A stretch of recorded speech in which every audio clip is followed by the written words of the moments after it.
এক নাম্বার রুগী কে আছেন, ভিতরে আসুন। কি সমস্যা? স্যার আমার 10 বছর ধরে চুলকানি সমস্যা, আমাকে কয়েকটা ওষুধ দিন। দেখি আপনার হাত দেখি। একটা মলম লিখে দিচ্ছি, দিনে 3 বার ব্যবহার করবেন।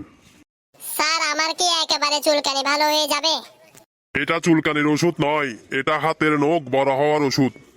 হাতের নখ বড় হয়ে কি হবে? কি হবে আর, চুলকাতে সুবিধা হবে।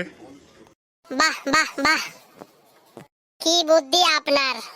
আপনার কাছে চিরকৃতজ্ঞ ডাক্তার সাহেব। 2 নম্বর রুগী কে আছেন, ভিতরে আসুন। কি সমস্যা আপনার? স্যার আমি 1 মাস ধরে প্রতিদিন 50 টাকার ওষুধ খাচ্ছি, কিন্তু কোনো উপকার পাচ্ছি না। আমার 1 টাকারও উপকার হয়নি। আচ্ছা, আমি 40 টাকার ওষুধ লিখে দিচ্ছি, এখন থেকে প্রতিদিন 40 টাকার ওষুধ খাবেন। স্যার 40 টাকার ওষুধ খেলে কি উপকার হবে? হয়তো উপকার হবে না, কিন্তু প্রতিদিন 10 টাকা করে বেঁচে যাবে আপনার। ধন্যবাদ ডাক্তার সাহেব, আপনি আবার অনেক উপকার করলেন।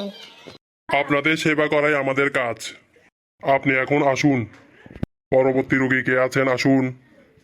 স্যার আমি সবকিছু ভুলে যাই, কোনো কিছু মনে থাকে না আমার। এখানে কি জন্য এসেছেন? স্যার সেটা তো ভুলে গিয়েছি। কি সমস্যা হয়েছে সেটা মনে আছে?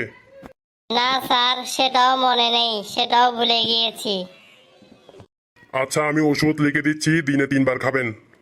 স্যার এখানে তো আপনার নাম ছাড়া কিছুই লেখা নেই। আসলে আমি ওষুধের নামটাই ভুলে গিয়েছি।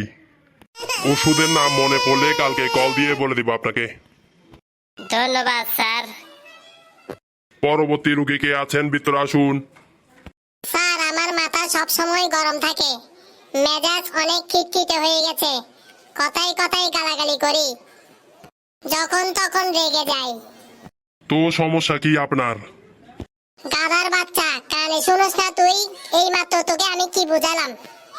আচ্ছা, বুঝলাম বুঝলাম, আপনার মাথায় সমস্যা। একটা ট্রিটমেন্ট করতে হবে, কালকে আসবেন। স্যার আপনার কাছে পাগল ছাগল রোগী ছাড়া ভালো কোনো রোগী আসে না। পাবনাতে সব পাগলরাই এত আসবে।